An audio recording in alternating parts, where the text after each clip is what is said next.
Assalamualaikum warahmatullahi wabarakatuh. Perkenalkan, saya Ristian Sinta, NIM 23, dari kelas Perbankan Syariah 3. Nah, di sini saya akan menjelaskan tentang apa itu subjek dan objek pajak penghasilan.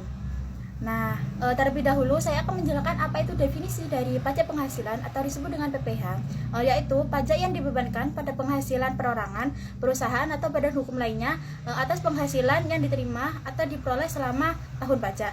Jadi pajak itu tergolong dalam jenis pajak langsung yang beban pajaknya harus ditanggung jawab oleh wajib pajak yang bersangkutan dan tidak dialihkan ke orang lain.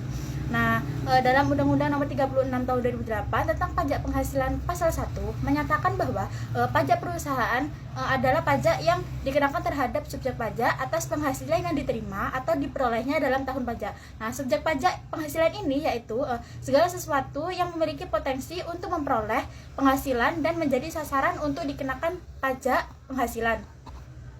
Nah, dalam Undang-Undang PPh ini disebut sebagai wajib pajak. Nah, selanjutnya yaitu apa itu subjek pajak. Nah, tadi kan sudah dijelaskan ya maksudnya subjek pajak. Nah, sekarang itu diatur dalam Undang-Undang Nomor 7 Tahun 1983 sebagaimana telah terakhir diubah dengan Undang-Undang Nomor 36 Tahun 2008 tentang pajak penghasilan pasal 2 ayat 1. Yang termasuk subjek pajak itu yang pertama orang pribadi. Nah, apa sih orang pribadi? Orang pribadi yaitu orang yang bertempat tinggal di Indonesia dan menghasilkan penghasilan dari Indonesia. Nah, orang pribadi ini berada di Indonesia selama 183 tahun dan dalam jangka 12 bulan. Nah, yang kedua yaitu warisan. Warisan yang belum terbagi sebagai satu kesatuan menggantikan yang berhak, yaitu warisan dari seseorang yang sudah meninggal dan belum dibagi tetapi menghasilkan pendapatan, maka pendapatan itulah yang dikenakan pajak. Dan yang ketiga yaitu badan. Badan yang didirikan atau bertempat kedudukan di Indonesia kecuali unit tertentu dari badan pemerintah yang memenuhi kriteria. Yang pertama yaitu pembentukannya berdasarkan dengan undang-undangan. Yang kedua pembiayaan bersumber dari anggaran pendapatan dan belanja negara. Dan yang ketiga, penerimaannya ini dimasukkan dalam anggaran pemerintah pusat atau pemerintah daerah. Dan yang nomor 4 yaitu pembukaannya diperiksa oleh aparat pengawasan fungsional. Nah, yang termasuk pajak nomor 4 ini yaitu bentuk usaha tetap, yaitu bentuk usaha yang digunakan oleh orang pribadi yang tidak bertempat tinggal di Indonesia atau berada di Indonesia tidak lebih dari 183 hari.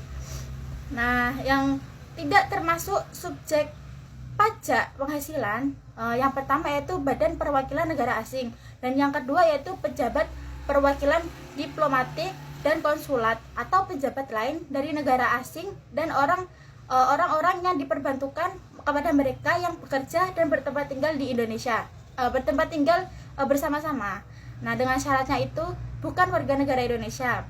Dan yang kedua tidak menerima penghasilan dari luar jabatan atau pekerjaan tersebut.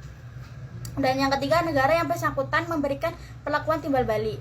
Nah, yang tidak termasuk pajak nomor 3, yang tidak termasuk subjek pajak yang ketiga yaitu organisasi internasional yang ditetapkan dengan keputusan Menteri Keuangan dengan syarat yang pertama Indonesia menjadi anggota tersebut, dan yang kedua tidak menjalankan usaha atau kegiatan lain untuk memperoleh penghasilan dari Indonesia. Nah, yang keempat tidak termasuk subjek pajak yang keempat yaitu pejabat perwakilan organisasi Indonesia yang ditetapkan dengan keputusan Menteri Keuangan dengan syaratnya bukan warga Indonesia dan tidak menjalankan usaha apapun untuk memperoleh penghasilan dari Indonesia. Nah, yang ke materi selanjutnya itu objek pajak. Apa sih objek pajak penghasilan? Nah, yaitu setiap tambahan kemampuan ekonomis yang diterima atau diperoleh wajib pajak, baik berasal dari Indonesia ataupun luar Indonesia, yang dapat dipakai untuk konsumsi atau untuk menambah kekayaan wajib pajak yang bersangkutan. Nah, contohnya yang dikenakan pajak penghasilan yang pertama yaitu gaji, upah, dan honorarium.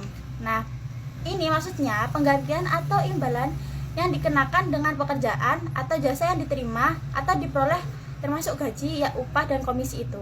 Dan yang kedua, contoh kedua yaitu penghasilan dari bunga deposito, tabungan dari sekundo yang diperdagangkan atau dilaporkan berdagang di bursa efek, baik obligasi koperasi maupun surat utang negara. Misalnya nih, nasabah memiliki bunga atas tabungan sebesar 15 juta, maka yang dikenakan pajak pada penghasilan final dengan tarif 20% atas bunga tabungan yang dipotong oleh bank sebesar 20%. Nah, 20% tadi dikali dengan 15 juta sama dengan 30 juta. Kecuali jumlah bunga deposito, tabungan dan SBI tidak lebih tabungan dan SBI tidak lebih besar atau sama dengan 7.500.000, yaitu tidak terutang pajak. Yaitu yang ketiga yaitu hadiah undian. Nah, penghasilan dari hadiah undian ini, nah misalnya nih Ali memperoleh hadiah undian Bank BCA sebesar 10 juta, maka yang dikenakan pajak PPh final dengan tarif 25% dari 100 juta, maka pajaknya dipotong yaitu 25 juta oleh penyerangga undian. Maka dilaporkan ke dalam SPT masa PPh atas hadiah undian tersebut. Yang tidak termasuk objek pajak penghasilan yaitu bantuan atau sumbangan, termasuk zakat yang diterima oleh badan amil zakat atau lembaga amil zakat dibentuk atau disahkan oleh pemerintah dan para penerima zakat yang berhak. Jadi harta hibah yang diterima oleh keluarga sedarah dalam garis keturunan lurus 1 derajat dan oleh badan keagamaan atau badan pendidikan atau badan sosial yang ditetapkan Menteri Keuangan sepanjang tidak ada hubungannya dengan usaha atau pekerjaan tersebut. Dan yang kedua yaitu warisan.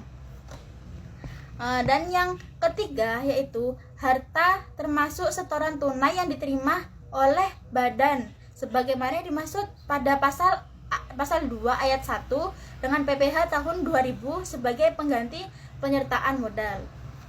Nah, sekian penjelasan dari saya, kurang lebihnya mohon maaf. Wassalamualaikum warahmatullahi wabarakatuh.